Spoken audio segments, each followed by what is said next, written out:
exercise conducted by China in Indonesia just east of the island. 中国とインドネシアの海軍が今月中旬に Bumi geopolitik kembali berguncang hebat, dan hari ini panggung utama resmi kita berikan kepada pihak yang sedang mengelus dada sambil menahan gelombang emosi.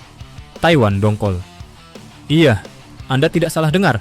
Pemerintah dan militer Taiwan dibuat dongkol setengah mati, bahkan kalau diringkas dalam diksi keseharian yang sangat tajam, reaksi mereka ibarat teriakan kasar di pasar. Lu orang kurang ajar, berani-beraninya berlatih di perairan yang sedang membara ini. Tapi keriuhan ini tidak berhenti di Taipei saja. Latihan ini mendadak meledak dan jadi headline utama di berbagai belahan dunia, terutama di ranah media arus utama barat dan sekutunya. Mulai dari Australia yang panik mengamati pergerakan armada, India yang langsung sibuk membuat analisis mendalam, hingga Filipina yang ramai-ramai memberitakan manuver ini dengan nada penuh keheranan. Media-media luar riuh mempertanyakan, mengapa Indonesia mendadak mesra di lokasi sensitif tersebut?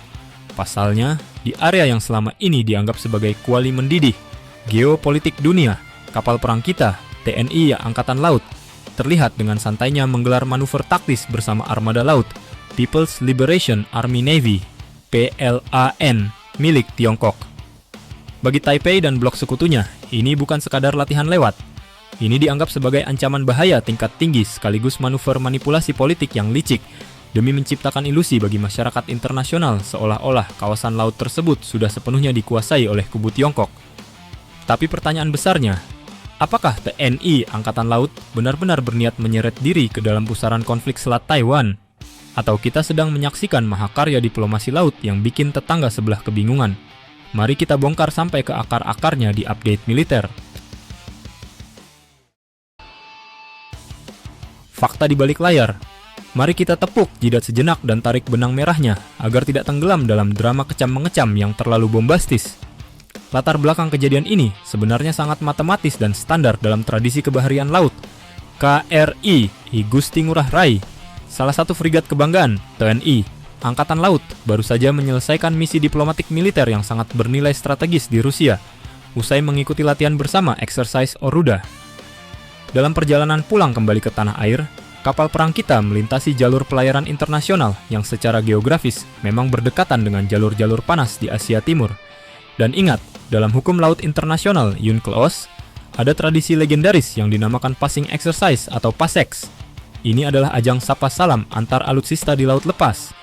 Dan faktanya, sebelum bertemu kapal perang Tiongkok, KRIG NR332 sudah lebih dulu melakukan PASEX dan goodwill visit secara elegan dengan kawan-kawan kita dari Japan Maritime Self-Defense Force, JMSDF, alias Angkatan Laut Jepang. Jadi, secara teknis, TNI Angkatan Laut hanya menjalankan protokol standar kebaharian. Siapa negara sahabat yang kita lewati perairannya dan berada di jalur linier kepulangan, ya kita ajak PASEX. Namun, begitu yang diajak latihan adalah kapal berseri People's Liberation Army Navy milik Beijing. Kacamata politik dunia langsung mendadak pecah. Pukulan dingin, markas besar TNI Angkatan Laut. Melihat badai keriuhan internasional yang ditiupkan dari Taipei, markas besar TNI Angkatan Laut tidak tinggal diam. Sebuah pernyataan resmi dikeluarkan, dan seperti biasa, bahasanya sangat dingin, terukur, namun menampar balik narasi-narasi spekulatif di luar sana. TNI Angkatan Laut menegaskan secara gamblang bahwa latihan yang digelar pada pertengahan pekan kemarin tersebut murni merupakan passing exercise yang bersifat fleksibel dan komunikatif. Tidak ada niat terselubung untuk mendukung klaim teritorial siapapun, tidak ada manuver provokatif, dan sama sekali tidak ada keberpihakan politik militer. Bagi TNI Angkatan Laut, PASEX adalah sarana untuk menguji prosedur komunikasi, maneuvering tacticals, serta mempererat confidence building measures dengan seluruh negara sahabat tanpa terkecuali. Pernyataan ini ibarat menyiramkan air es ke atas kepala mereka yang sedang kepanasan. TNI Angkatan Laut ingin menegaskan satu pesan penting ke panggung dunia. Kami adalah pelaut profesional. Kami tidak berurusan dengan paranoia politik Anda. Kami berlayar sesuai aturan hukum laut internasional.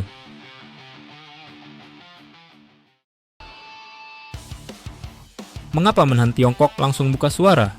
Tapi tunggu dulu, jika TNI Angkatan Laut menganggap ini hanya latihan rutin biasa, kenapa Tiongkok justru merayakannya seperti baru saja memenangkan lotre diplomasi? Disinilah letak keistimewaannya. Tak lama setelah latihan selesai pada hari Rabu kemarin, pernyataan resmi tidak hanya keluar dari Komando Armada Lokal, melainkan langsung diumumkan oleh Kementerian Pertahanan Tiongkok, Ministry of National Defense, di Beijing. Pertanyaannya, ada apa gerangan? Kenapa level juru bicara pertahanan Tiongkok merasa perlu mengesahkan latihan PASEX sekelas Passing X di laut lepas? Jawabannya sederhana, capitalization and framing.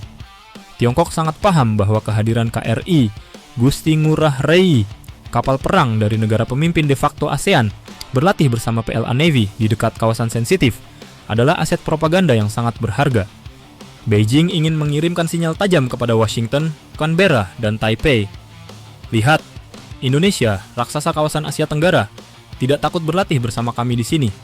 Narasi isolasi yang kalian bangun itu omong kosong. Secara tidak langsung, Tiongkok mencoba memanfaatkan momentum kepulangan KRI, GNR, untuk memberi kesan bahwa Indonesia berada di sisinya, atau setidaknya menyetujui ritme permainan mereka. Cerdik? Sangat. Culas?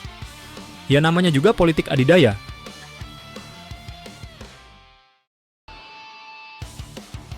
Seni berdansa di antara dua gajah. Dinamika panas ini membuktikan satu hal mutlak. Posisi Indonesia itu sangat-sangat seksi. Di satu sisi, Blok Barat dan sekutunya berusaha menarik-narik tangan kita agar berteriak keras menekan Tiongkok. Di sisi lain, Tiongkok merangkul bahu kita erat-erat agar dunia melihat Indonesia seolah-olah condong ke timur. Namun, inilah Indonesia yang sesungguhnya. Inilah identitas doktrin bebas aktif, sebuah seni berdansa di antara dua gajah tanpa harus terinjak oleh salah satunya. Kita bisa latihan perang Super Garuda Shield secara masif dengan Amerika Serikat dan sekutunya di pagi hari, lalu sore harinya kapal perang kita melakukan PASEX dengan kapal perang Tiongkok maupun Jepang dengan senyum terkembang.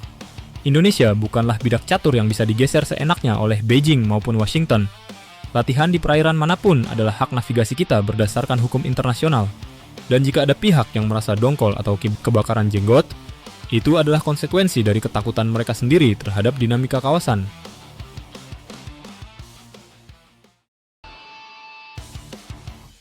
Namun, di balik semua romantisme posisi seksi ini, ada pekerjaan rumah yang sangat besar dan krusial bagi para pemangku kebijakan, diplomasi, dan komando militer kita di Jakarta. Kita harus ekstra hati-hati dan bijaksana dalam menakodai manuver geopolitik ini. Negeri ini rawan sekali diseret-seret ke dalam pusaran konflik yang sama sekali tidak memiliki urgensi maupun nilai manfaat langsung bagi kepentingan nasional dan rakyat Indonesia.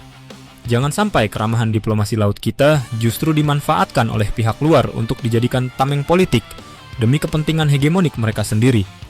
Jika ada konflik yang pecah karena kebebalan ego adidaya, jangan sampai seujung kuku pun darah prajurit atau jengkal wilayah kita terseret ke dalamnya. Taiwan boleh saja dongkol, Tiongkok boleh saja merasa tersenyum menang, tapi bagi Indonesia, kedaulatan, akal sehat, dan kepentingan nasional adalah di atas segalanya. Latihan sudah selesai, KRI Gusti Ngurah Rai sudah kembali berlayar mendekati bumi pertiwi, dan panggung komedi geopolitik ini akan terus berlanjut. Bagaimana menurut Anda warga update militer? Apakah keputusan TNI Angkatan Laut sudah sangat pas?